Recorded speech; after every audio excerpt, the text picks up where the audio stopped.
I've been wanting to make this video for a long time, so let's get into my top 10 favorite books of all time.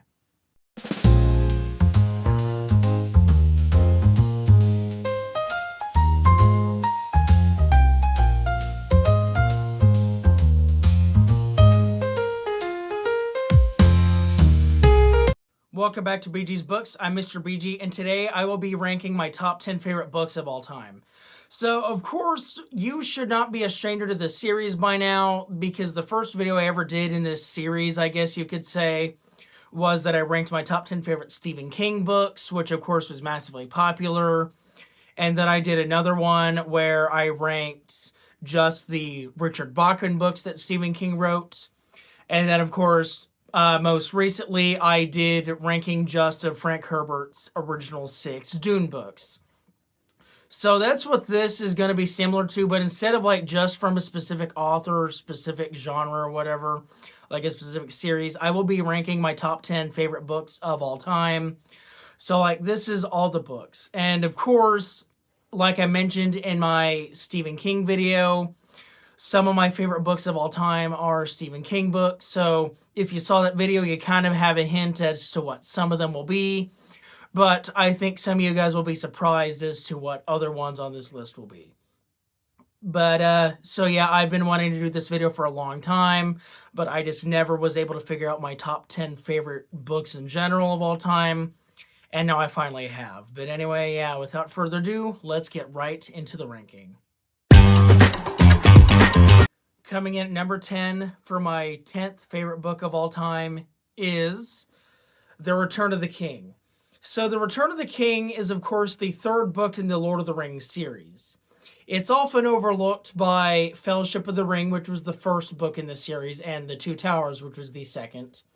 But I gotta say, I love Return of the King the best out of Tolkien's works, because specifically the ending. I just love the ending for this book. It's like, you know, it's the finale to all of Middle-earth, not just Lord of the Rings, but all of Middle-earth in general.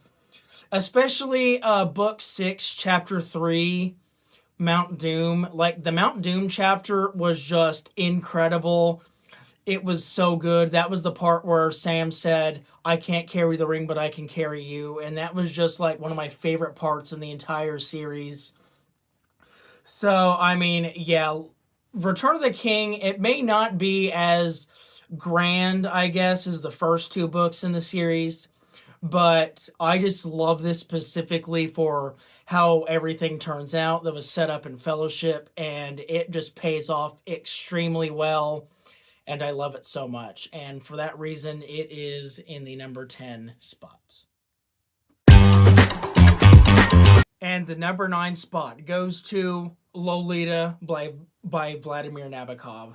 So Lolita is, of course, a very controversial book. If you don't know what it's about, it is about a man named Humbert who's like in his 40s or 50s, and he gets into a very creepy relationship with a 12-year-old girl named Dolores Hayes, whom he calls Lolita. That's like his little nickname for her. So you're probably wondering, why am I ranking a pedophile book so highly? Well, it's not the pedophilia that makes me like it. Don't worry, I'm not one of those weirdos.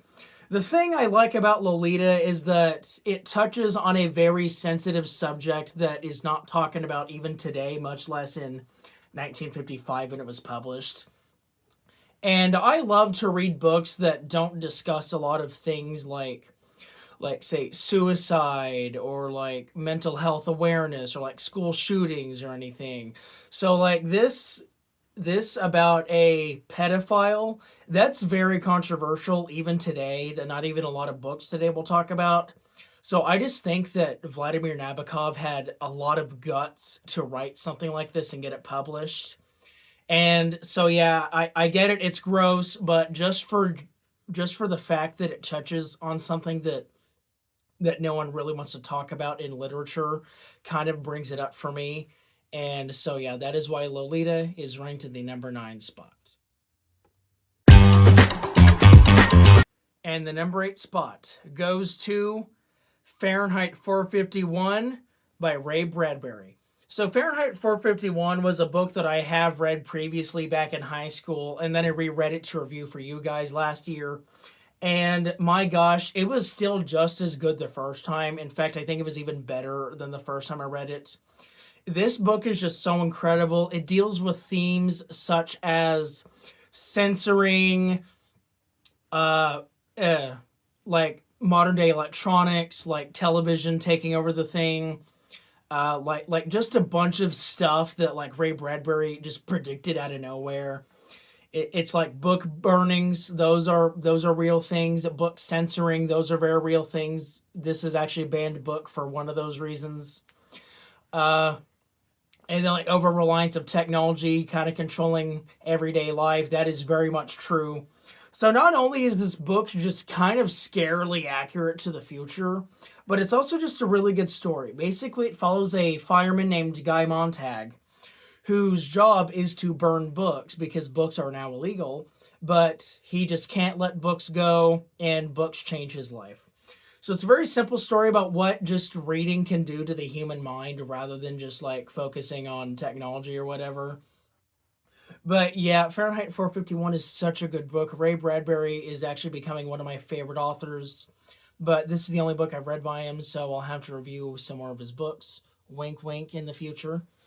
Anyway, but yeah, Fahrenheit 451 is just a fantastic book about what happens when books are no longer accepted as the norm and technology starts to take over. And it is terrifying and it is real, but it is very, very good. And that is why it is at the number 8 spot. The number 7 spot goes to One Flew Over the Cuckoo's Nest by Ken Kesey.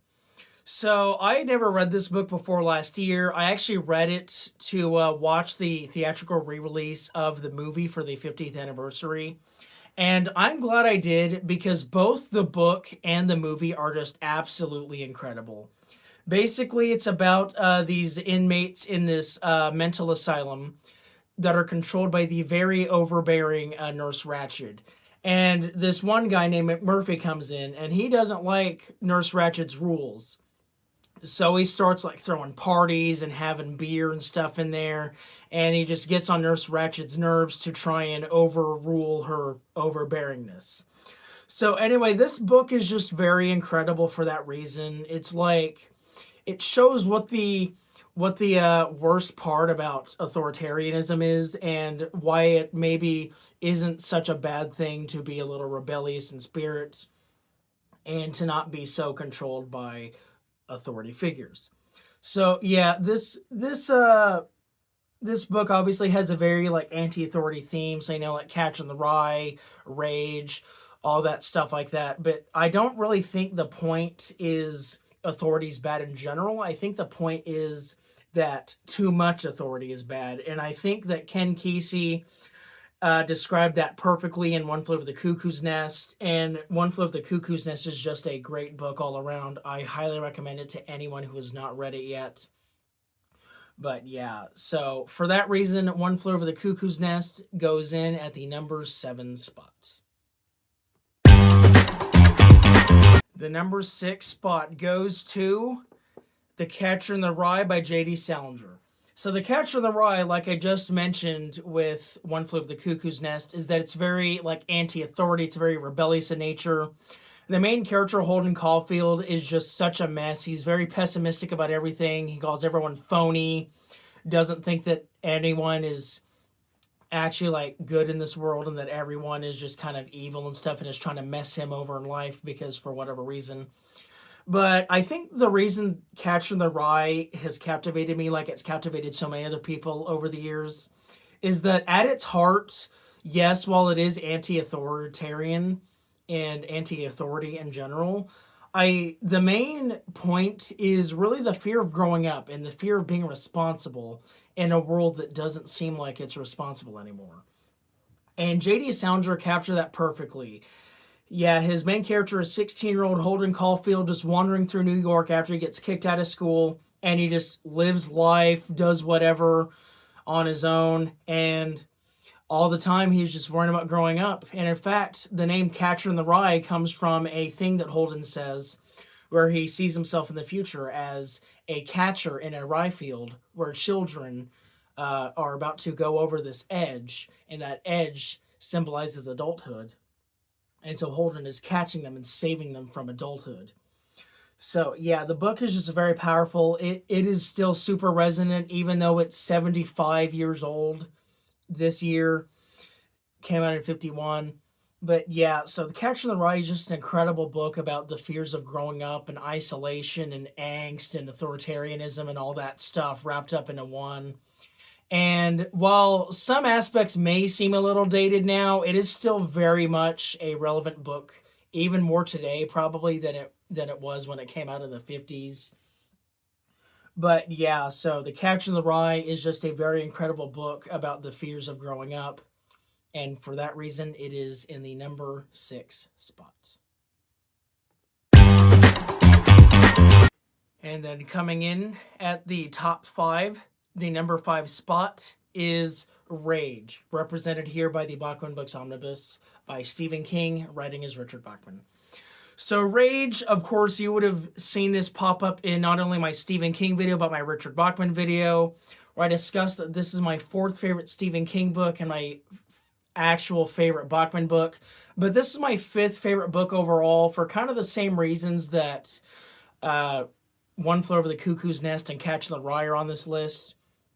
It's just very like anti-authorian or anti-authoritarian, I should say. And like the main character, he's just also a mess, kind of like Holden Caulfield. His name is Charlie Decker. But the reason why I really like this one is that this is about a school shooting. So not only like Lolita, it's about a sensitive subject that people don't tend to talk about in books. But the main thing about it is that a lot of people looked at the school shooting part of it and then they decided that's what this book was about, but it's really not. The entire book is really just about how society kind of shuns minorities and how society needs to do better when treating minorities. Like Charlie Decker, he is a minority. Children are minorities. People who aren't rich and in charge are minorities and whatever. And so this book is basically a cry for help for not only mental health awareness, because Charlie Decker is a psycho, but also just a call to society to do better in regards to how they treat minorities and just people in general and stuff. But yeah, so Rage is, of course, very controversial. It's also the only book you can't publicly find on this list because it was taken out due to the school shooting stuff. Watch my other videos on Rage to find out all about that stuff. But anyway, yeah, Rage is just a very powerful novel or a very powerful book about mental health and society. And I think it shows what society is to a lot of us, even more now than it was back in the 70s. But for that reason, Rage is in the number 5 spot. And the number 4 spot goes to Dune by Frank Herbert. So Dune is just an incredible book. I, of course, saw the newer movies that were released and just wasn't big on them because I just didn't know what on earth they were about at all. I didn't understand them. So after part 2 came out, I decided to get the book and read the book. And my whole perspective has changed. Dune is just incredible. It's about politics, religion, environmentalism, and so much other things. Frank Herbert packed Dune full of stuff to make you think about a lot of things, and it worked because Dune, I still want to go back and reread it because I just didn't understand all of it the first time, and I want to really go back and try to understand more of it. But Dune, the best part about Dune is that it's very environmentalism, as I said. Basically, Frank Herbert looked at the world and he realized that if humanity keeps going on the path it will, it's going to look a lot like Arrakis, which is the main planet of Dune, which is just covered in sand, hardly any water in sight. So basically, Frank Herbert is saying, hey, if humanity keeps doing stuff like this, Earth is going to look very similar to Arrakis. So we should get it together and protect the Earth. And I think mission accomplished because Dune just resonates for a lot more than just that too. But I'm just kind of rambling. But anyway, I just can't stop talking about how much I love Dune. It is an absolutely incredible book. It is my favorite sci-fi book of all time, as well as my favorite book series of all time. And so yeah, Dune is just absolutely incredible. Please go read it. It is on the longer side, as you can see, but all those pages are worth it. It is absolutely worth a read. It is a little slow, but you know what book isn't a little slow at times? But yeah, Dune is just absolutely incredible, and I could not recommend it enough. And for that reason, Dune is in my number 4 spot. All right, so now we've finally reached the top 3. And if you've watched my other rankings, you already know what my top 3 is, but I'll just go ahead and reveal it. The number 3 spot goes to Christine by Stephen King. So, like I said in the Stephen King ranking video, I'm not a car guy. I don't know anything about cars other than the fact that they're kind of a death trap on wheels. But Christine isn't really, or the car thing isn't really why I like Christine so much. The thing I love about Christine is just the characters, like I mentioned in the Stephen King video. The characters are just so incredible. Stephen King has always been incredible at writing these very complex characters that you don't exactly love but never really hate either. And so, like, Christine is no exception. The main characters, Dennis Gilder and Arnie Cunningham, are just incredibly written characters, and they're actually some of Stephen King's best characters, which I know sounds like I'm reaching because there are a lot of great Stephen King characters, but Arnie and Dennis are up there with the best of them. And yeah, I just love Christine. Again, I don't know much about cars, but Christine is just such a fun book about cars and rampage and violence and all that stuff in between. And so I just kind of can't get enough of Christine, and I cannot recommend it enough. But for that reason, Christine is in the number 3 spot. So coming in at the number 2 spot, you guys, I think, already know what it is, but it is, of course, Misery by Stephen King. And the thing I love about Misery so much is that instead of focusing on an entire town, like Salem's Lot or Under the Dome or Needful Things or something like that, Stephen King decides to switch from many characters into just 2 characters, which are Paul Sheldon and Annie Wilkes. Basically, the plot is that Paul Sheldon has been very injured after a car crash, and his number 1 fan, who is Annie Wilkes, saves him. And after she realizes that he is ending her favorite book series of all time, she gets very mad and wants him to continue the series into the near future. And so basically forces him to write the next book in the series. And so I just kind of love Paul and Annie because they're just the weirdest little duo ever. They either agree on some things or argue on some things depending on which scene it is that you're in. And yeah, they just go back and forth like this for the entire book, and it's just so fun. And it's just a really quick read. It's only about that big. But yeah, Misery is just a very fun book, very, very psychological. It'll definitely get in your head and kind of never get out. And so yeah, for that reason, Misery is my number 2 spot. But of course, there is one more that I like even better than Misery. All right, here it is. The number 1 spot from my favorite book of all time. You guys already know what it is if you watch my videos, but here it is. Carrie by Stephen King. So, like I said in the Stephen King ranking, Carrie is my favorite book of all time, and I never really figured out why. It could be because of the slight science fiction nature of it. It could be because Carrie is like the greatest character ever written. Carrie's my favorite book character, by the way. But it could also be like due to the other themes of bullying and like power and control and stuff. It could be from a lot of things, but I never figured that out because there are just so many reasons why I love Carrie. I cannot narrow it down to just one particular reason why I love Carrie so much. But yeah, Carrie is, of course, I'm sure everyone knows the story. Carrie, very bullied girl, ends up, she has telekinesis. So she gets invited to prom, stuff goes wrong, and then, destroy everything. But yeah, so Carrie needs no introduction, of course. But yeah, as I said, I never really knew why I love Carrie so much. I just do. It was one of the first books that got me out of my reading slump back in 2021 that's still going strong. and it's just a really good book overall.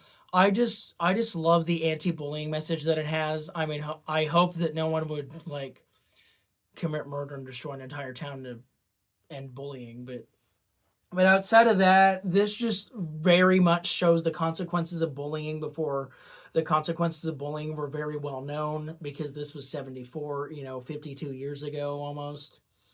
So, well, it is 52 years old now, almost in April.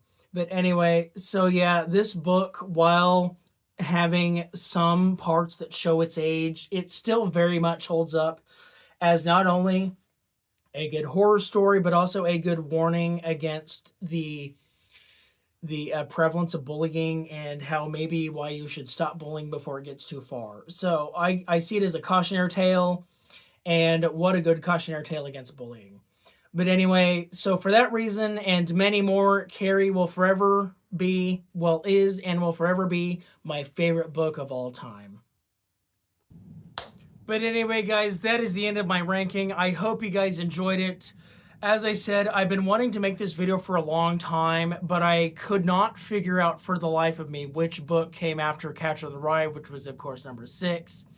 So I had to kind of make up 4, or I had to come up with 4 that I really liked, and I think I got it down.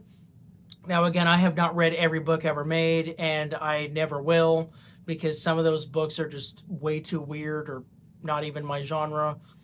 But so I will say that this list is probably the most likely one to change out of the lists I've done so far.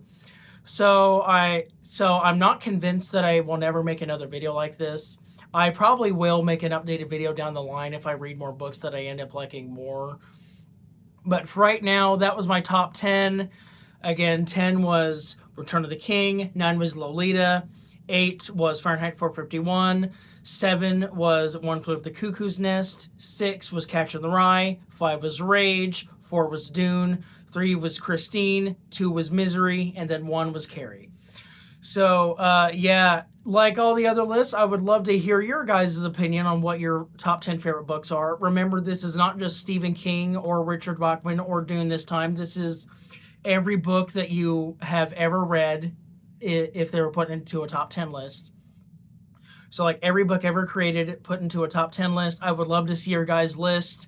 It could be somewhat similar to mine, or it could be very different from mine. We all have different book tastes, but I would love to hear them either way. But yeah, that is the end of this video. Thank you for watching. Please make sure to like, comment, and subscribe down below if you have not. I'm still on the road to 400 subscribers. But anyway, yeah, that, like I said, that's the end of the video. I've been Mr. BG. This has been BG's Books, and I will see you guys in the next video.